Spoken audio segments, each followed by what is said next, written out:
थियो अनि यही घाट बजार हिँड्ने गीत गाउँदै हिँड्ने हाम्रो पुरानो बुढाहरू मेरो गुरु रामजेको बाहुन मैला भन्थ्यो यसरी राम्रो गीत गाउनु पेरजुङ्गो भाले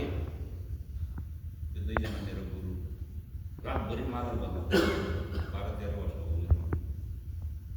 उनीहरू गीत गाउने रातभरि नाच्ने बिहान पखमा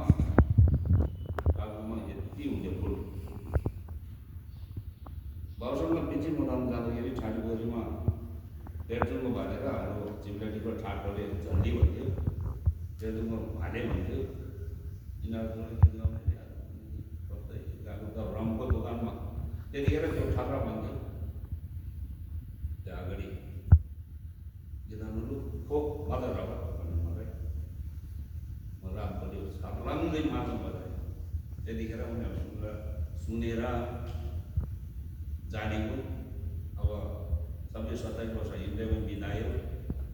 भुलिसकेको थियो फेरि आएर यताउता हिँड्दा के गर्दा अलिअलि नबिर्सिने रहेछ सिटिमिटी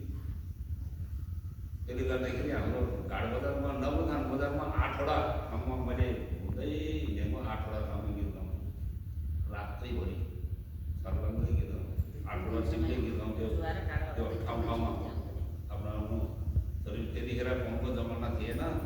त्यही गीतको भागा राख्यो अर्को जात्रामा गीतको भागा राख्यो त्यहाँ गयो फेरि गीत गायो र कहिलेबाट मैले